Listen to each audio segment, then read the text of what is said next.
Well, hello, everybody. Jan Rutherford here with Self-Reliant Leadership. Thanks for joining us. And I know we had some technical difficulties. Many of you were expecting us to start almost an hour ago, and we had some glitches. And again, my apologies. I am sure it's my fault, so I take responsibility for that. Hey, I'm really excited to add to the discussion today my friend Kevin Eickenberry. Kevin, welcome. Hi, Jan. Glad to be How are here. you? How are you this Fantastic. morning? Thanks. I'm great. Good. It's Good. still morning for me for 4 more minutes.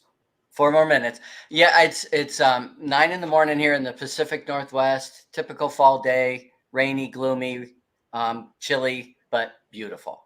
You can't discount the beauty here.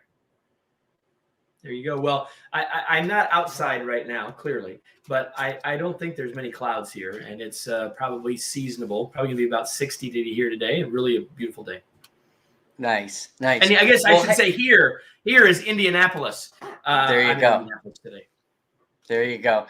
And I'm in the Pacific Northwest. And again, this is the second time I've had you on LinkedIn Live, which we now call Office Hours.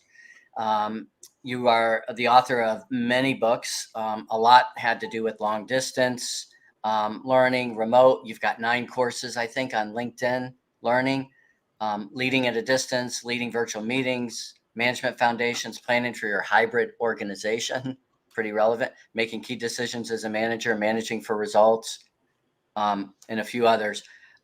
Super accomplished, obviously, and you do a whole bunch of events for a lot of people. When you look at, your life's work, what are you most proud of from a career and professional perspective? What I'm most proud of is that, number one, I found my life's purpose, and number 2, that I'm living it every day, and that number 3, and they're all connected. So I'm not really giving you 3 answers, Jan.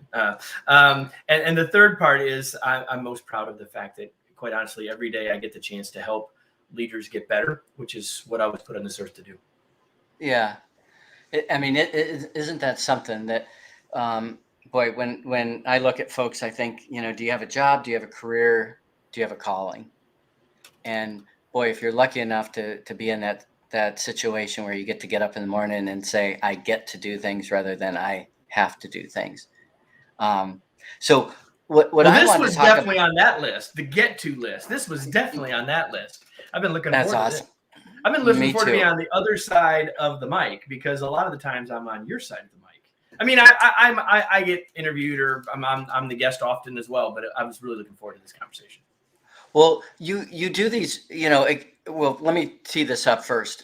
We're calling this a career SurThrival, because we want to move people from just surviving in their career to actually thriving. We know there's a lot of friction right now between employers and employees.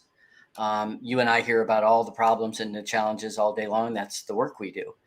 You've also been involved in a lot of events where you've organized and brought in experts, subject matter experts and leadership gurus and all that.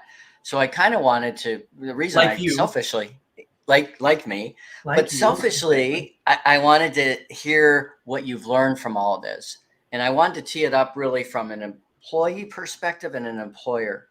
But before we do, you just had an event recently.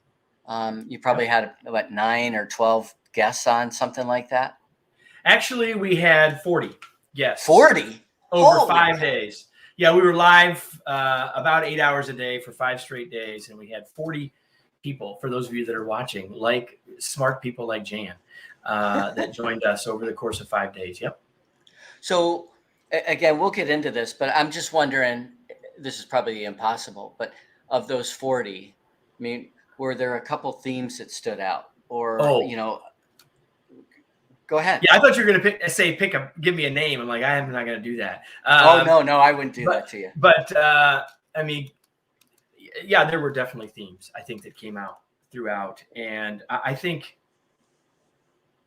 there were themes about the importance of us as leaders to take care of ourselves and our own sort of mental fitness, if you will. That certainly was one of the areas. But I would say, if you forced me to pick an overall theme, and we had guest experts from around the world. I mean, certainly from several countries. And we had,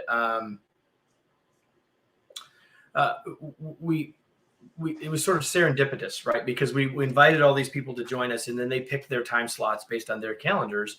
And I was just talking with the project manager of that project, the virtual LeaderCon is what we call it, virtualleadercon.com. And I think the biggest overall takeaway is that, to my words now, to be a better leader, we must be a better human, which means that the line between personal and professional development as a leader is very, very slim, if there even is one. And I think that maybe the overall biggest lesson was that as we work on ourselves, we become better leaders, and along that same line, that the skills that help us be better leaders help us in every other area of our lives as well. Yeah, that's interesting because, we interviewed the former CEO of Aetna. His name escapes me right now, but he structured his book similar to the way I did mine: leading self, leading others, leading the organization. Not particularly novel, but one of the things he said was, when you're leading the organization at the highest level, what you really realize is it's all about leading yourself. And yet it's not about us at all. Like, the best leaders recognize that. And yet, I mean, we talk about what we call the 3O model of leadership, which is that leadership is about outcomes, others, and ourselves. And we can't take ourselves out of that. And yet, it's not about us at all. So it's like that duality of, I realize that it ultimately is a reflection on me, and yet it's not about me at all. If I make it about me, we'll mess up big time, right? Yep. Yeah. I think it's spot on. And, I've had more than a few conversations just this week with folks that said, I've really got to take care of myself physically, mentally, emotionally, or I'm not going to be anything for my team. And, when I start coaching someone, a lot of times we'll talk about their professional goals and what they want to do with their company. And oftentimes there's like, well, I'd love for you to hold me accountable to my diet, my exercise. I'm like, well, I'm not that kind of coach, but I'm glad to remind you. But I can ask you those questions. I mean, I can ask those questions. Holding someone accountable often is simply saying, are you doing it? How are you doing in that area? Yeah. Are you staying with your own commitments to yourself? Right.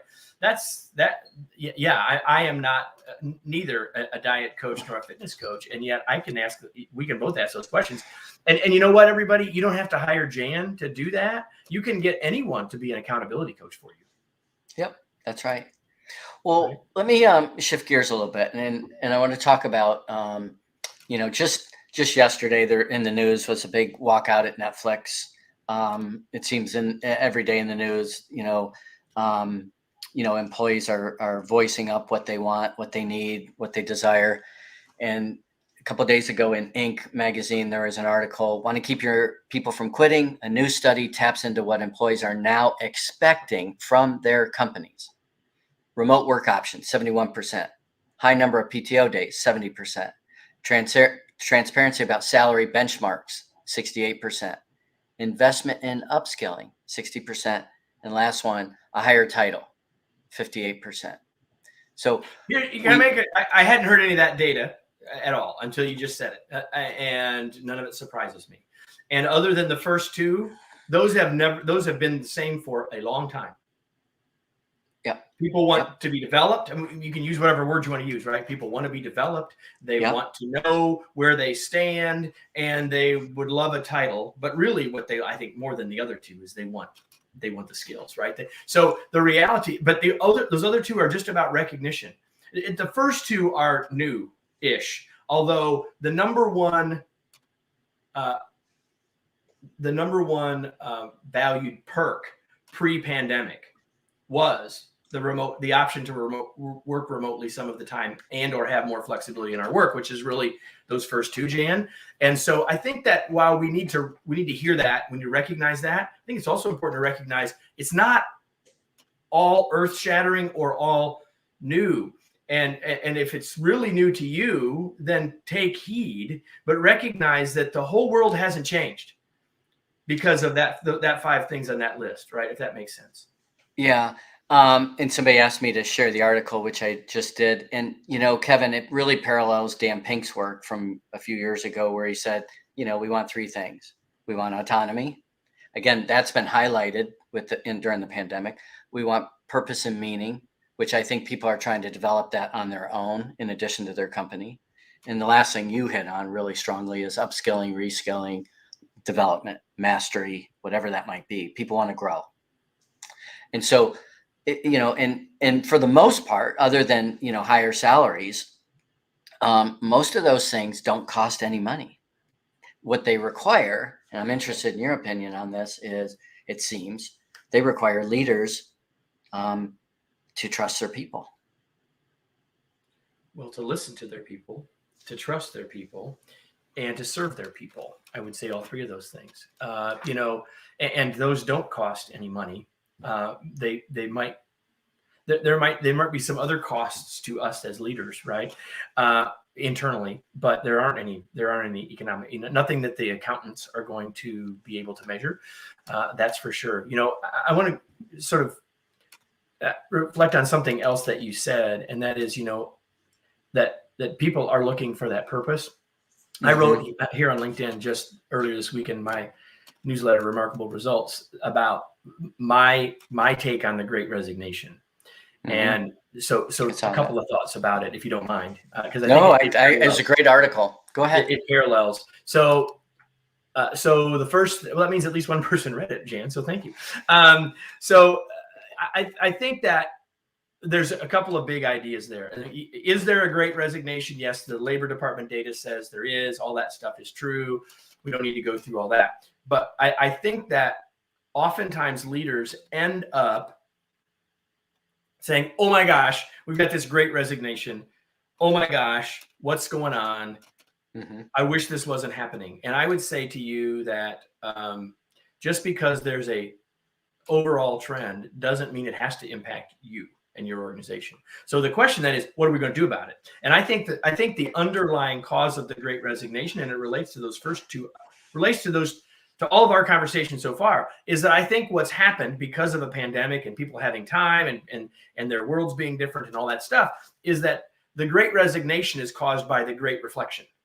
And the Great Reflection is, what do I really want from work? Am I really getting from work what I want to get? Is it possible that I could have something different? All of that are those reflective questions that people are asking, which are leading them to say, I'm going to leave. Now, that's always been the case for individuals. But what I'm saying, the trend here is that more people are doing it. So now, if I'm an individual leader and I'm seeing this resignation, or I'm worried that it might come to me, then what I need to do is what we've already said. I've got to stop and I've got to listen and understand what my people want and need and see what I can do to provide that for them. Because quite honestly, if people are doing that reflection, that's positive for everybody. Because if at the end of the day, someone says, Jan, I don't want to be in healthcare anymore, right? I want to be in something else entirely. Well, then if I'm in healthcare, and even though I might really value that person and that employee and that team member, the reality is if that's really what is true for them, then it's not serving them or us for them to still be here. Yeah. Right? I think that's really keen insight, especially on the reflecting. As you know, one of the things that we ask when we're coaching people, that's sometimes the hardest question to answer is, what do you want? And I think that's what people are really struggling with these days, is they realize now more than ever, we really do, most of us, thankfully, have a lot of different options. And I think, it's interesting when I'm out in the wilderness on expeditions with guides always bring up the time and money issue. They're like, isn't it funny that people work their tail off to come out here and spend a week with me and spend all kinds of money? And then they think I'm the luckiest guy in the world. I come out here every day. I have no money, as a guide. And and they're very cognizant that they've made that trade. They're like, you value money, you executives is how they see it. And we value time in the wilderness. And it's interesting because that is always something that comes up out there is, am I spending enough time with my family? Is my career on track? What's really important in life? I mean, all those existential questions, they seem to come up. No, I'm not surprised by that at all. Yeah. I have not had the good fortune of being on one of your expeditions, but that doesn't surprise me in the least. Yeah. Well, I think, again, in the press, I think the employees' opinion on what they want is, and again, in my opinion, is pretty well represented. I don't think there's as very much ambiguity about what employees want. I don't know that the employers and the leaders are always listening, but I think conversely, I don't know that employers are very clear about what they want from their employees. Um, the assumption is always efficiency and productivity. Put your head down, get your work done. But I think it's a lot more nuanced than that. And I'm interested in your thoughts on, again, working with lots of leaders and lots of different organizations. What do you think the leaders want from the employees? Because I don't hear any of the employees necessarily saying, well, here's what I want. Hey, and by the way, bosses, what is it that you want? The one thing, not, that's essential. It's really interesting that this is a topic that comes up today for lots of reasons. The first thing I'll say is this: there's lots of research that says that the skills that executives or leaders are looking for aren't around productivity, right, or efficiency, but are around collaboration, innovation, creativity, problem solving, which are outside of that box. Now, maybe some of those to help us get those efficiencies and those revenue and all that other stuff. But the reality is that if that's, and of course we're talking globally right now, right? So that if that's what team members think that leaders want, they might not be correct. Just like, so we could flip the coin around from what you were saying. As leaders, we need to listen. As team members, we need to listen. One of the things, Jan, that I tell leaders all the time: listen, your folks, it is not in their job description to read your mind. Mm-hmm. And so we have to be clear as leaders, as team leaders. I'm not even talking about organizationally now. I'm just talking about leading your team, wherever you are, frontline leader, in the middle, somewhere, doesn't matter.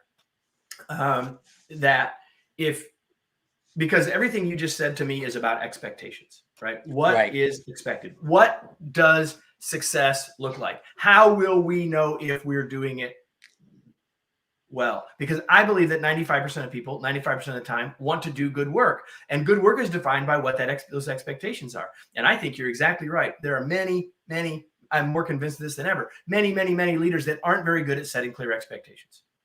Yeah. They're just not. And so it's, and I will often ask a leader and say, so what is it? So, okay, I'll get sort of granular now. So I've got a team member that's not doing very well. I've got the one. I just need to fix, Kevin, help me fix the one. Yep. And so my first question always is, so what do you expect of them? Well, no, I don't. And guess what? Neither did they. Right. And if they don't know, how can they possibly deliver? It's not possible. Luck, I suppose. Not a good strategy. Luck. Yeah. Right. Well, and again, that's where the leaders, I think we humans, I should say, make lots of assumptions about the clarity of our expectations. And I say the same thing. 3 things. When somebody's complaining about a problem child, I'll say, do they absolutely know the expectation? Do they know where they stand with you in relation to those expectations? And do they know the consequences for meeting, exceeding, or not meeting expectations?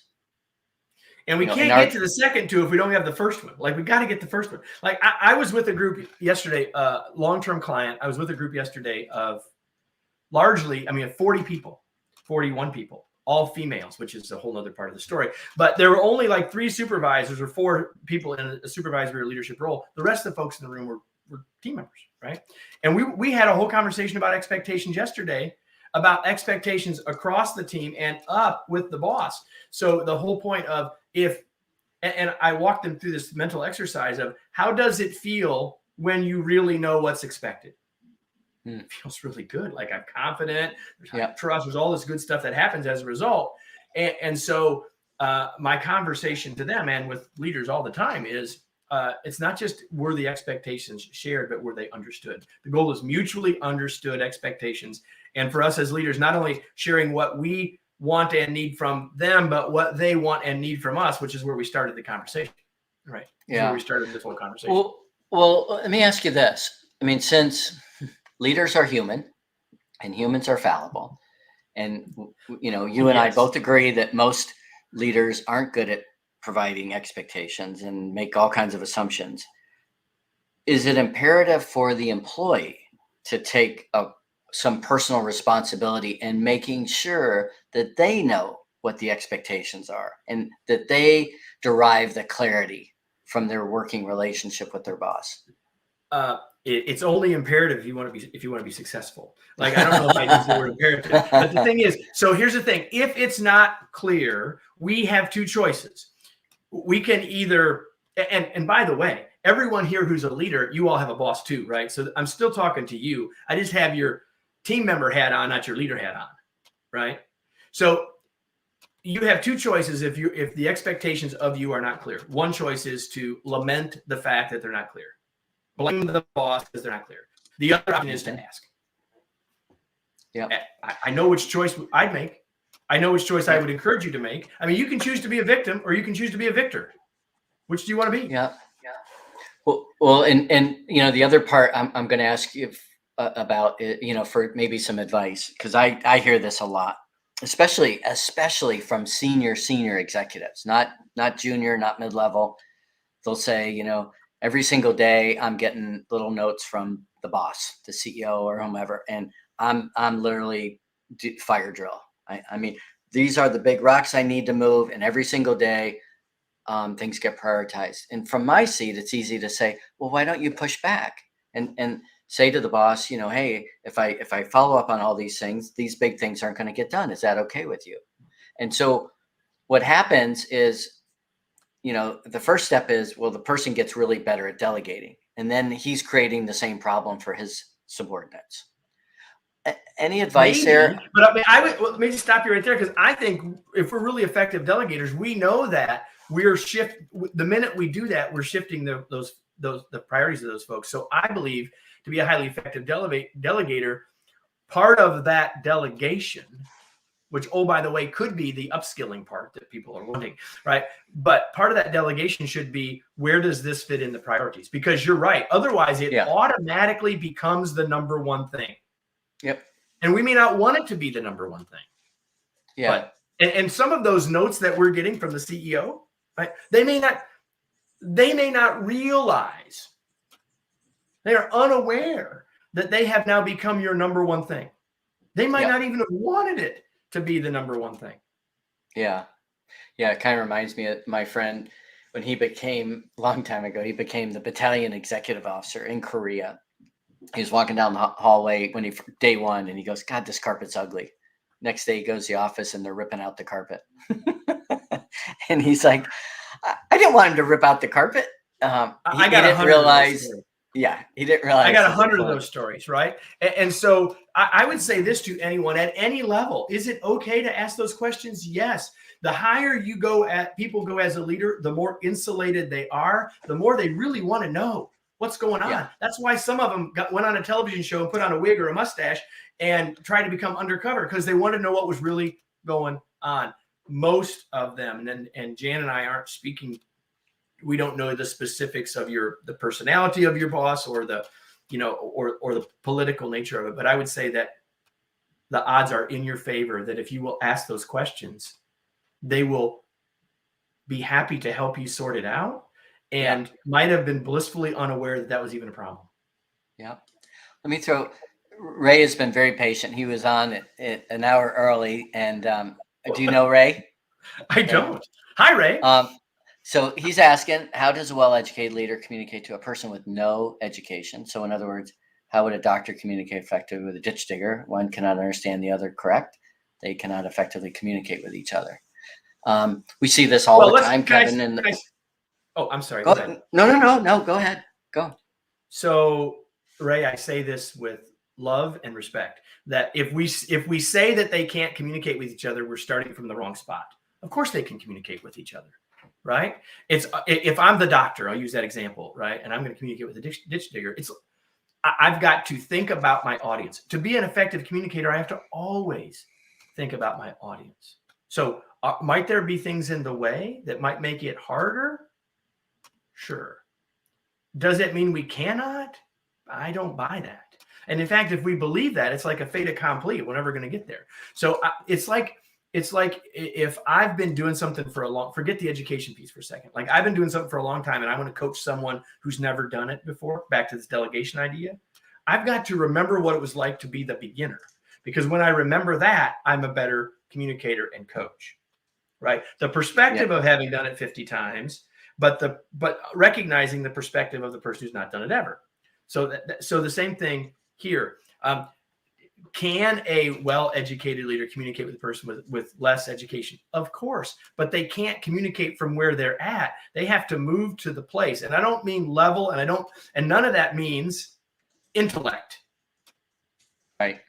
Right. And I think that's another thing that people, and I'm not saying that Ray's messing that up, but people mess that up. Like, well, they're smarter. So, and by the way, the person, the ditch digger, just to use that example, might be intimidated by the doctor. And so, you know, if we were neighbors and didn't know what each other did, we'd have no trouble communicating.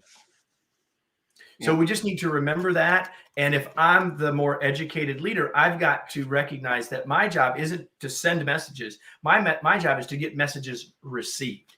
And so I have to think differently about what I'm communicating, how I'm communicating it, the examples that I use, the language that I use.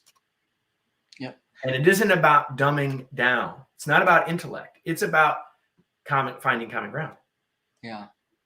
Well, again, my simple perspective, from a leader perspective is, I sometimes I'll hear leaders say, I need to communicate better. I need to, find the right words, the right analogy, the right metaphor, the right story.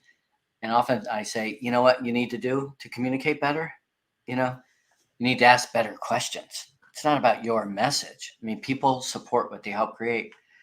So I think in some ways, that's not an easy problem to fix, but a simpler problem to diagnose. What I see oftentimes with employees trying to influence up, I think that's harder. And I'm wondering what your thoughts are on people really understanding the leader's point of view. Because I know as a former CEO, I had the best intentions. I didn't always match my words and deeds. And there was times I had this fantasy. I'm like, I wish people, would be considerate of me. Like, I wish, I'm giving you everything and you're not making my job easier. I wish you would just try to have my point of view once in a while. I don't know if other CEOs share that perspective, but what are your thoughts on influencing from, more from the middle up when we see policies we don't like, behaviors we don't like, direction and strategy we think is incorrect? All those different things. And, rather than, get it in a picket line and go out on strike, how do we affect, productive change internally? I think that, there's a lot in there. So let me just try to be simple and succinct. Number one is, if we don't know we have to recognize that leader has a perspective that we don't have.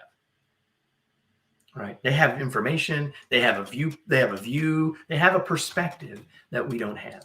And if we want to influence anyone else, we need to better understand their perspective. But by definition, right? If I'm trying to sell you a car, I need to understand what your perspective is if I'm going to get you to buy that car, right? So if I want to influence anyone, I need to understand their perspective, which means, it goes back to what you said a minute ago, Jan. Questions. Lead with questions. So I have some concerns about the policy. I'd really like to understand what was underneath the policy. What was the purpose of doing it? Now, notice what I asked fundamentally was the why question. But if I go into the boss and say, why did you set that policy? That's a bad way to do it, right? Even though that's ultimately what you're trying to understand. So I think asking more questions, recognizing, assume positive intent.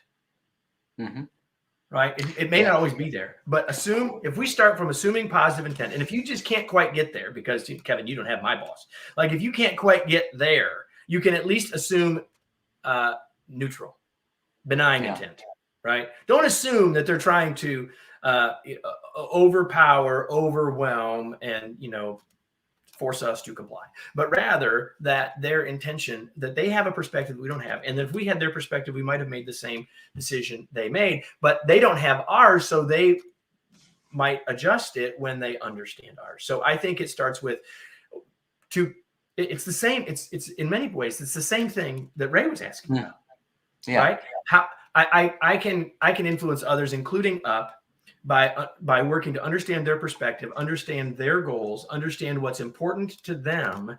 And from that place, then I can influence. And all of that starts with questions.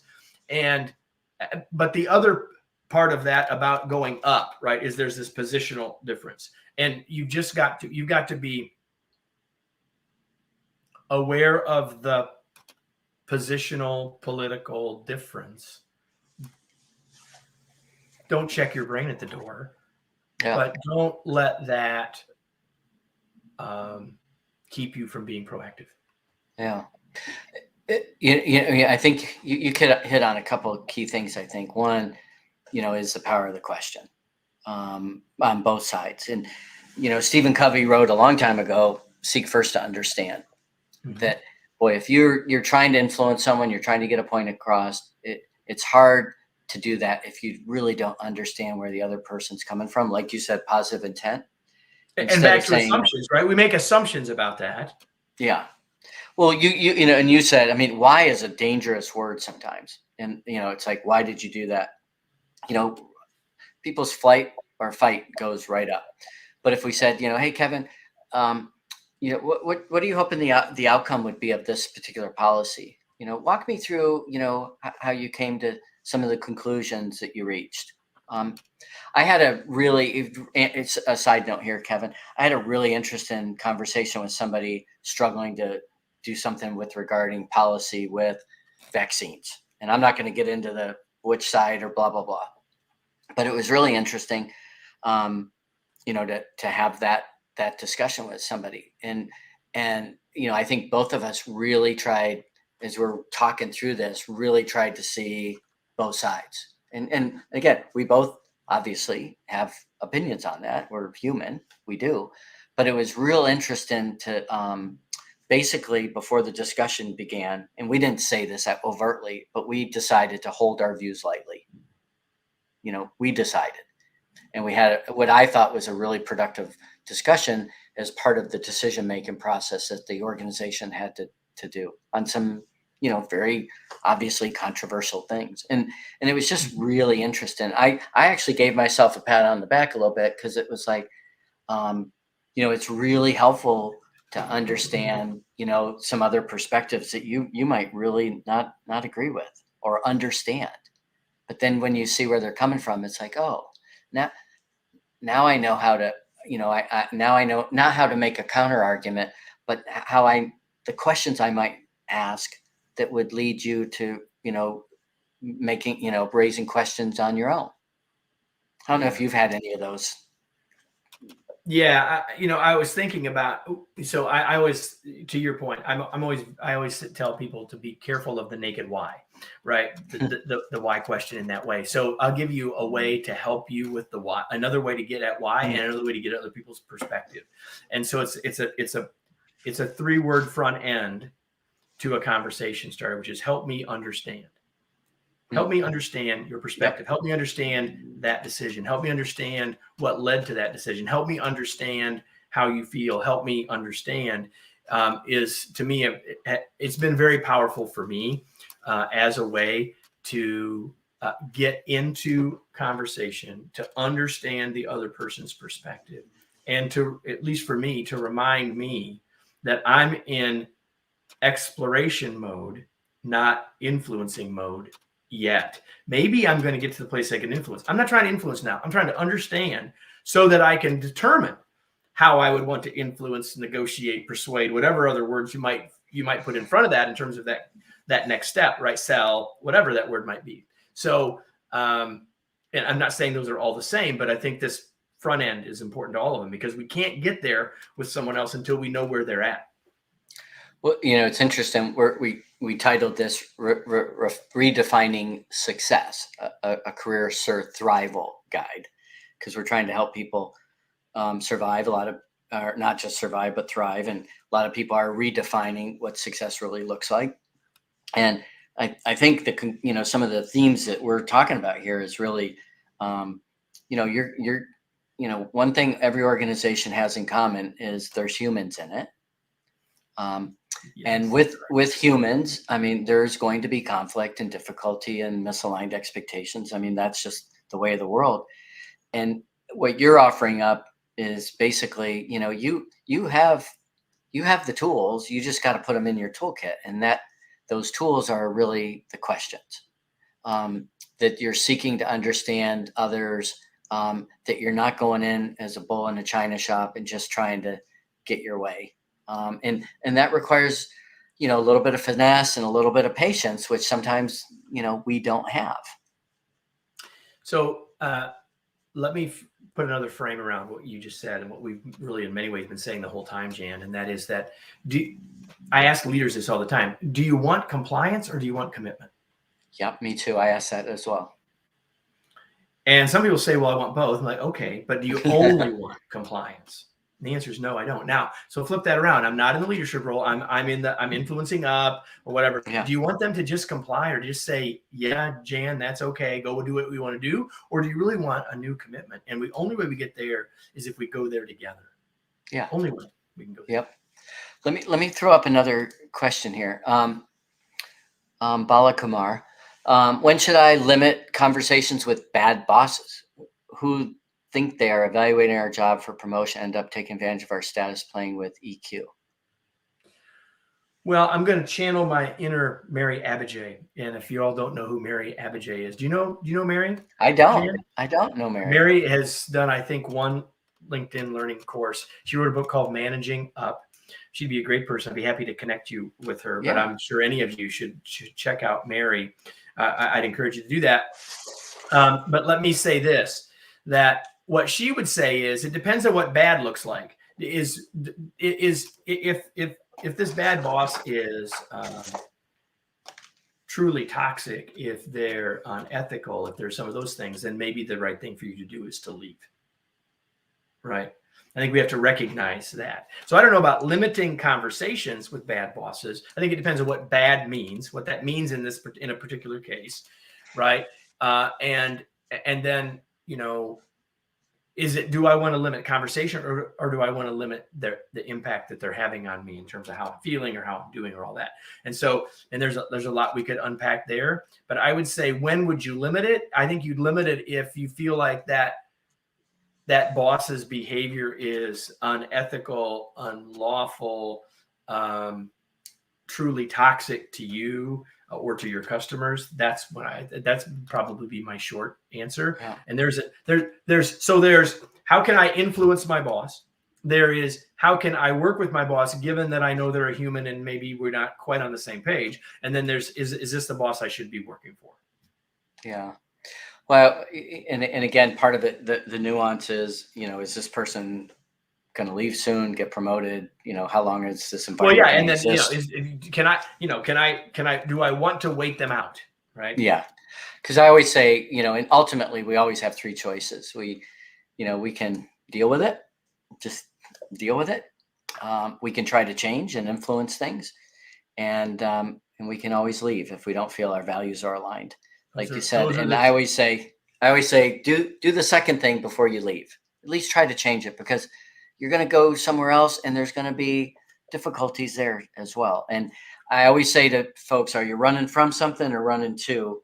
And how have you really developed your influence skills? Oh, that's so good. And let me add one more part to that. And that is that if you've had 4 of those bad bosses in a row, maybe you need to look in the mirror. Yep. Maybe it's not them. Maybe it's you. Yeah. You're the common denominator at that point. I love this question from Victoria. Because I always say to folks, you can't manage everybody the same, but the whole team has to feel that you're fair. And that's the art. So, her question, Kevin, how would you answer that? How do you deal with a boss that has favorites? And again, that's her perception that he or she has favorites. Yeah, I think first of all, that implies that my guess is, and tell me, Victoria, if I'm wrong, that that I hear in that the boss has favorites and I'm not one of them. That's the first thing. So I'm going to go on that assumption until you tell me otherwise, right? So I guess I would say I would ask you several questions, or anyone who would ask that. It's like, what leads you to that assumption? How is that a problem for you, or why is that a problem for you? And if the answer to the first one is, or answer to the second one is, yeah, that's a problem for me, then the third one would be like, what is it that leads? If being a favorite is important to me for whatever reason, okay, we're cordial, so that's a good thing, right? Like then the question would be, so maybe I need to let that go and like, okay, so they had a previous relationship with that person, they know that person better, they've worked with them longer or whatever. But the next thing would be is, what could I do? I'm just going to use the same language. What could I do to become one of those favorites? In other words, is there something that boss is looking for from their folks that I'm not delivering? Right? Yeah. Recent promotions given shows that. Okay, so from my perspective, I'm Victoria now. From my perspective, man, I was more deserving of that than the other person. Maybe not. So Janice takes us right back to where we started.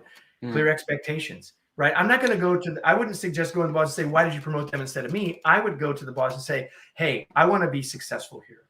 What are the expectations? How am I doing? What could I be doing differently or better that might help lead me to advance? Look at this. You're gifted there, Kevin. You helped her. There you go. You're welcome. Well, one thing, to kind of frame this a little bit is there's a guy named James Clausen. It was the professor at the Darden School at the University of Virginia. And I used his book with my MBA students for many years. And the big concept that stood out for the students of all the things in his great book was VABE. VABE. VABE. And it was values, assumptions, beliefs, and expectations. And his big point was, when you don't understand those in other people, you're going to get sideways. And there's also a guy named Peter Senge who wrote The Fifth Discipline and a whole book on systems thinking. And he had this thing called the ladder of inference that was for advocating or inquiry. And it basically is the same way to figure out what's somebody's train of thought and how did they get to the point where they have beliefs, and how does that inform what they pay attention to. But, again, from a simple perspective, if we listen, we ask questions, we listen for values, what people hold dear, the assumptions they make, the beliefs they have, and the expectations, I think we get a lot further along. Have you heard of that concept before? No, but I love it. You saw me with my head down because I was writing it down. I talk about all four of those things, but not in that way. I think that's really powerful. And to connect it to the ladder of inference, which is, I started to smile when you said Peter Senge's Fifth Discipline. There was a time, it was a long time ago because Jen and I are both older, when that was the hot book. It was the hot book. It was The Fifth Discipline. And I always said to people, I said, so if I wish everyone that bought it would read it, which is probably true for all books, but man, there's an awful lot of people that had it on their shelf, a whole lot of people that didn't really read very far into it. And if you only took that one thing from it, it would be incredibly valuable for people. Yeah. To think about it. I don't think it's a hard book. It's a hard book to read. And I'll tell you, it is a hard book to read. I've taught it. I've taught, parts of the feedback loops, and I'll tell you, it goes to show my limitations. Of all the things that I've taught, I think teaching systems thinking is the hardest thing I've tried to teach other people. It's It's really hard, at least for me. But there's some great stuff in there. And like you said, I think probably the best part for what we're talking about today is understanding the ladder of inference. And you can Google that and find all kinds of different takes on it and pictures of it. Ladder of inference. Yeah, highly recommend that you think about that. And it's valuable on two levels. It's valuable on the level of thinking about how other people climb the ladder, but I usually talk about is how am I climbing the ladder? Where am I? When I look at someone else's behavior, I look at someone else's performance, I look at a comment someone made to me, how far up that ladder am I climbing in terms of, oh my gosh, right? I believe this about them. I have decided this about them when all they did was ask a question, right? Like what really happened? Like what did the videotape show is different than where I'm like, how far up that ladder I'm climbing. And a lot of times as a coach, what I'm doing is trying to pull people back down the ladder. Okay, what really happened here? Where did the videotape show? Right. Let's start there. Right. Well, the other interesting thing, when I'm coaching, oftentimes someone will say, "Well, I'm sure, this is what's going to happen." Like, that's an assumption. How are you so sure of that? That's an assumption. I'm like, well, how do we eliminate that assumption? Oh, I need to ask a question. I mean, like, bing, bing, bing. When we ask people about, how do you know what motivates people? Like, ask them. If you don't ask them, you're gonna derive everything that you think about their motivation, their drivers, based on assumptions. Unless you ask them, you get to know them, you care about them. So I think that's a big theme of what we talked about today is eliminating those by really trying to understand other people. I think, the other thing I wanted to touch on before we go a little bit is, the whole thing of trust comes up all the time. And oftentimes, we'll say, simply, hey, it's doing what you say you're going to do. But I like to phrase it as my co-host on the podcast always says, is keeping promises. And, if we really want to have trusting relationships, we need to be careful about making promises and commitments. And because when we do, we have to keep them. And so oftentimes, my friend Jim in a meeting, he'll just keep a track of the notes and he'll just keep track of the promises. And at the end of the meeting, he'll say, okay, Bob, you made 10 promises. Sue, you made 3. Is that realistic? And then I can't do all that. Okay, good. Because I don't want you to make promises you can't keep. And even with salespeople recently that are having supply chain issues with customers, we're like, okay, you can't make a promise you're gonna get them parts and supplies, but you can promise that you'll call them on Tuesday at 2:33 p.m. Eastern time. You can make that promise. You can follow up. So let's make promises we can keep with each other. What do you think? Which takes us back to clear expectations, right? So let's say, and this is always true, but there's more barriers in the way to us when we work remotely from each other. But let's say that Jan and I, for all of the rest of you, Jan and I are colleagues, right? Jan asks me to do something that's fully within the realm of the work and all that stuff. And I say, yeah. And I say, I can do that. And you say, yeah, I need it by Tuesday. Cool. And Jan, I deliver it to you at 5 p.m. We'll even assume we're in the same time zone, right? Which you and I are not. But let's just assume that I deliver it to you at 5 p.m. on Tuesday afternoon. In my head, I met the commitment. Did I meet the commitment from your perspective? Maybe. A lot of times when I ask that question, people say, well, I really wanted it by noon. I was going to work on it today. Didn't they know? So the point is that when we set clear expectations or have a clear picture of 2:33 Eastern time, not only do we have a better chance of delivering from our perspective, but we know that when we do it, we've delivered from their perspective. Because here's the thing. If I think I delivered, I think I built trust. But from your perspective, maybe I didn't eradicate it, but I heard it. But I'm blissfully unaware of that, man. I'm delivering. And my trust, the trust that Jen has in me is dropping a little or a lot. And I'm not even aware of that, which is a big problem. So I think that, the clearer we are, the easier it is. Now I made too many promises, and I said I'm going to have 3 phone calls at 2:33 p.m. That's a different issue. But like, the clearer we make them, the better chance we have of delivering, both from our perspective and theirs. Because how much someone trusts me isn't based on my intent. It's based on their belief about me and how it came. They're deciding, not me. Kevin, I want to pay you a compliment. I think I figured out why you're so successful. We've talked a number of times, but I think I finally figured out why you're so successful. When you get a question, you don't just answer it at face value. You really listen for what's behind the question, and you break it down, and you look for the assumptions in the question. I mean, there's a lot that goes on when you're answering a question, and when you're asking a question. And I think, if those of you watching, I mean, play it back and watch how, when Kevin was asked a question, how he would, really make sure he understood the question, that he was on it. I think that's a skill, a fine skill you've developed. Thank you. Yeah. Thank you. Well, we're coming to the end of our chat together. This flew by. To kind of recap, we talked about what we think, the employees want from their employers, what the employers need from people. We ended up really talking about, what happens, between people. That's work. That's corporate America, the world, the business. It's what happens between people. And we talked about ways that we can reduce the friction. Certain amount of friction is traction. A certain amount of friction is drag.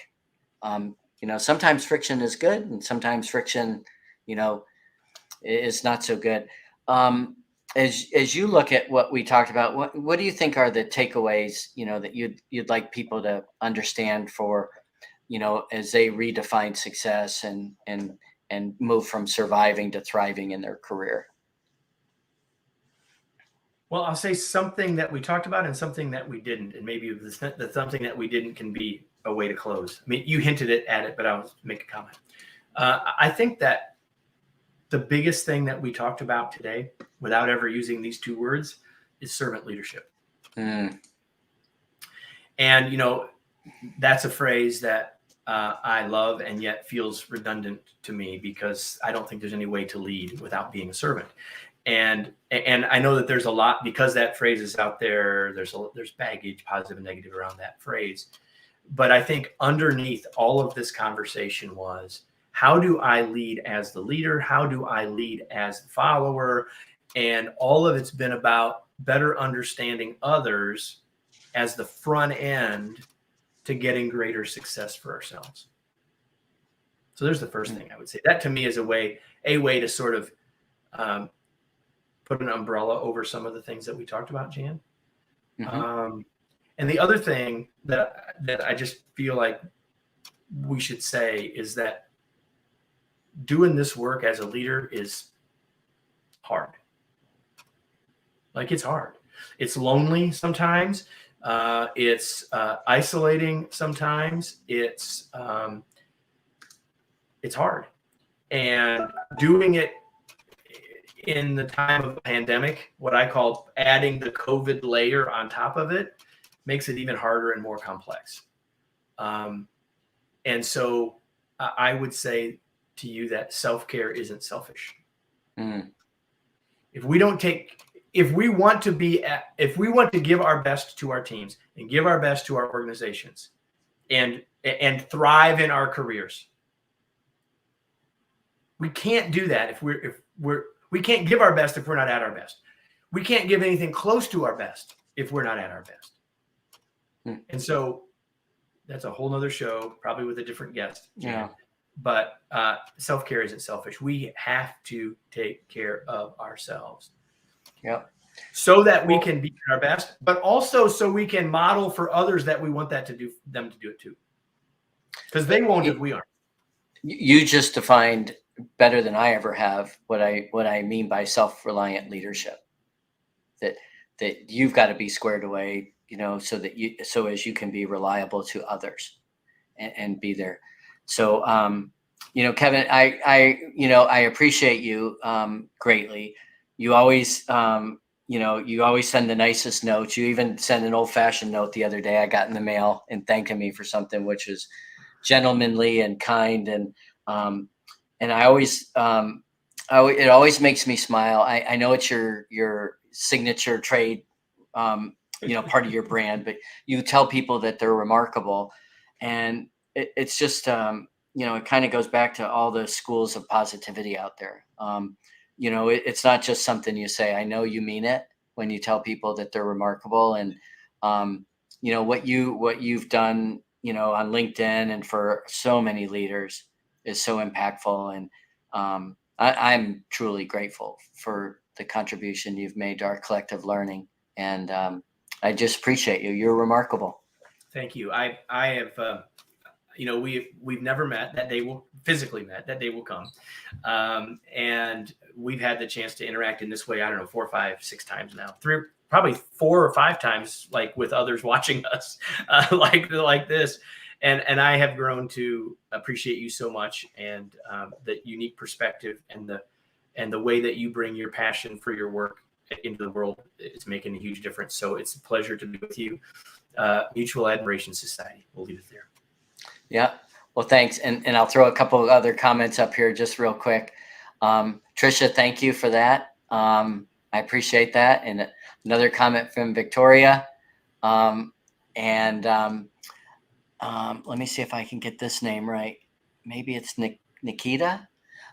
So again, thank you all for watching and listening, and feel free to reach out to me and Kevin on LinkedIn. And again, Kevin's got 9 or so courses out there on LinkedIn Learning. They're all great. He's got a bunch of books. So if you're not familiar with his work, definitely look him up. And our next session will be November 11th. We're going to have 4 senior NCOs who recently retired from the military, now doing great things in the business and nonprofit world.